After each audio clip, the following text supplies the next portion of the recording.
Good morning বন্ধুরা, কেমন আছো তোমরা সবাই?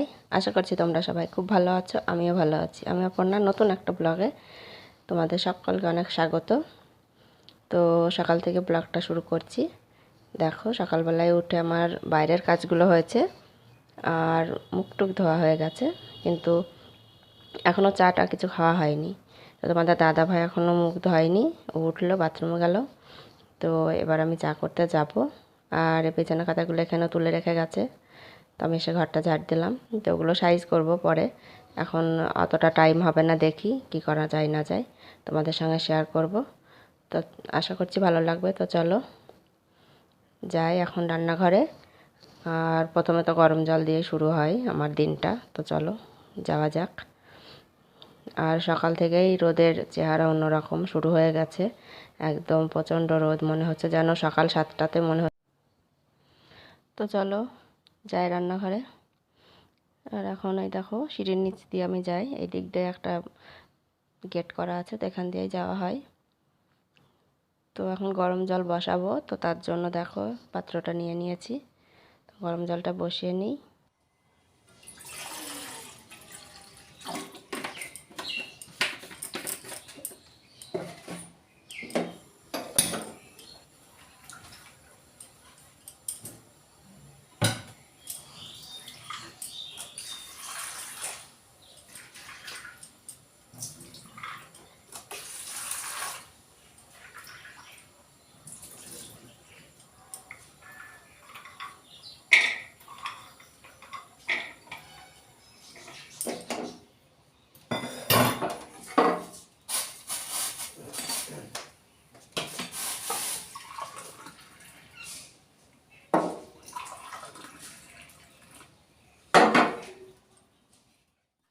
গরম জল গ্লাসে ঢেলে নিয়েছি, আর দেখো বাদাম নিয়েছি।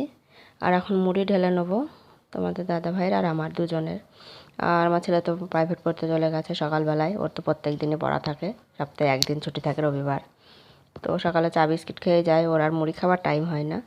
তো আমরা এখন মুখ টুক ধুয়ে গরম জল খাওয়ার পর এই যে মুড়ি নিয়ে বসে পড়েছি, আর বাদাম ভেজা আর মুড়ি, তারপরে চা হবে। তো চলো চা করি।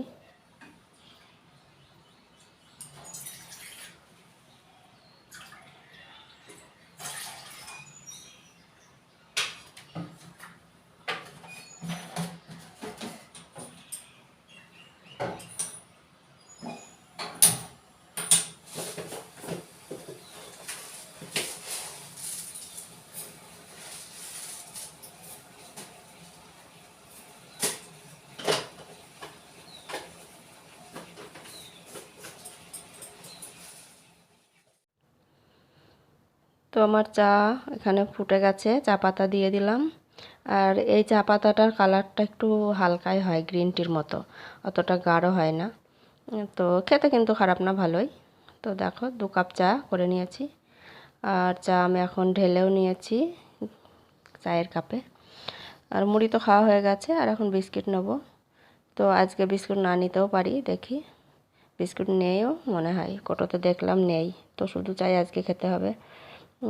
তো ওই ঘরে একটা কৌটো আছে, সেটাতে যদি থাকে একটা তো নেব।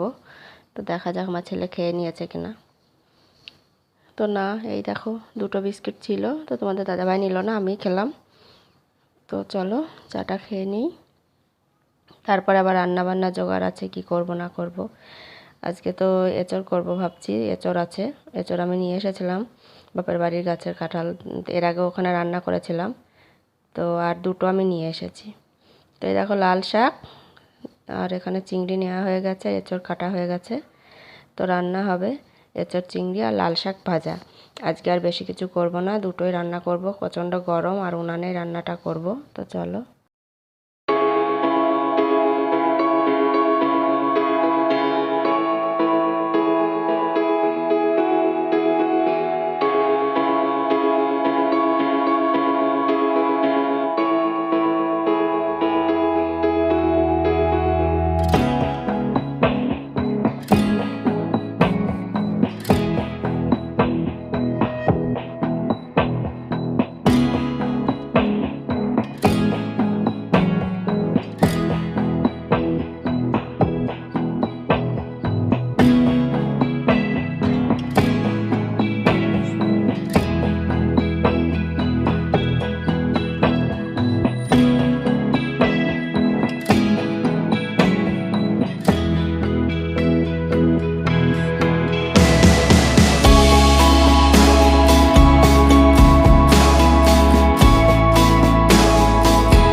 তো রান্না হয়ে গেছে, দেখো লাল শাক ভাজা, এখানে ভাত হয়ে গেছে, আর এখানে এঁচড়ের তরকারি। তো এখন খেতে দিয়ে দেবো, পরে স্নান হবে আজকে। দেখো তোমাদের দাদাভাই এখন খেতে বসেও পড়েছে, দোকান থেকে বাড়ি চলে এসেছে। তো এসে এখন খেতে বসেছে, আর খেতে বসেছে স্নান করার আগেই। তার কারণ হচ্ছে যে ফ্যান পরিষ্কার করবে, নতুন হবে না যেন, পুরোনোটাকে আবার নতুনের মতো করার চেষ্টা করা হবে। ফ্যানটাকে খুলবে, স্ট্যান্ড ফ্যান, যেটা গরম প্রচণ্ড পড়েছে। তো তার জন্য বলে পরে স্নান হবে, এখন গায়ে নোংরা হয়ে যাবে। তো চলো খেয়ে নিই। তো এই দেখো খুলে দিয়েছে, সম্পূর্ণটা খোলা হয়ে গেছে ফ্যানের। আর কতটা নোংরা দেখতে পাচ্ছ, কেমন ধুলো ধরেছে ভিতরে, আর ধুলোর কারণে একটু মরচেও পড়ে গেছে ওপরগুলোয়। আর ফ্যানটা অনেক, কয় বছরকার, 6-7 বছরকার ফ্যানটা। তো আমি এখন পরিষ্কার করতে বসে পড়েছি, আর জল দিয়ে একটু ভিজিয়ে নিলাম, আর সার্ফ দিয়েই পরিষ্কার করতে হবে। এতে কুলিন দিলে কিছুই হবে না, 1 বোতল কুলিন শেষ হবে কিন্তু পরিষ্কার হবে না। তো তার জন্য আমি সার্ফ নিয়েছি, আর হচ্ছে ওই যে বাসন মাজার যে স্কচব্রাইট সেইটাকে নিয়ে এসেছি, কারণ প্রচণ্ড নোংরা, এতে কামড়ে ধরে রয়েছে মনে হচ্ছে যেন। তো এইভাবে পরিষ্কার না করলে হবে না। আর এই দেখো কেমন ঘষা দিয়ে পরিষ্কার করতে হচ্ছে, কারণ হচ্ছে এতটা ধুলো, নোংরা, ময়লা সব টেনেছে ফ্যানে, তেল কালি যে সব নোংরা, দেখেছো? আমার গায়ে শুদ্ধ নোংরা হয়ে গেছে। তো আমি এখনও স্নান করিনি, তো এটা পরিষ্কার করে নিয়ে তারপরে স্নান করবো। আর প্রচণ্ড গরম, একটু দেরি করে স্নান করলেও কোনো অসুবিধা নেই। তো তার জন্যই। আর কলপারে স্নান করার এখন আমাদের কোনো উপায় নেই, এতটা রোদ, কলপারে রোদ কমবে তারপরে স্নান করা হবে। আর মোটরেও সেভাবে জল উঠছে না, এতটা দেরি হচ্ছে জল উঠতে, ট্যাঙ্কি ভর্তি হতে প্রায় 2 থেকে 3 ঘন্টা লাগছে। খুব জলের কষ্ট হচ্ছে এদিকে। তো এই দেখো আমি এখন ঘষা দিয়ে দিয়ে সবগুলো পরিষ্কার করে নেবো, নিয়ে তারপরে শুকিয়ে, তো তোমাদের দাদাভাই বসেই আছে, ও এটা লাগিয়ে রেখে তারপরে স্নান করবে। তো তার জন্য। আর এই স্ট্যান্ড ফ্যানটা ব্যাটারিটাও খারাপ হয়ে গিয়েছিলো, তো ব্যাটারিটাকে আবার নিয়ে এসে লাগিয়েছে। তো তার জন্য খুললো, তো বললো যে পরিষ্কার করে ফেলো। আমি ভাবছিলাম যে একটা ছোট্ট ফ্যান নেবো, এই টেবিল ফ্যান, কিন্তু হলো না নেওয়া। তো তার জন্য এটাকেই আবার নতুনের মতো চেষ্টা করছি, পুরোনো টাকায়, নতুন যতক্ষণ হবে না কেনা, তো পুরোনোটা দিয়েই কাজ চালাতে হবে। তো চলো এখন লাগাতে বসে পড়েছে। আর এই দেখো সুইচও খারাপ, দেখেছো? ওখানে আটা দেওয়া আছে।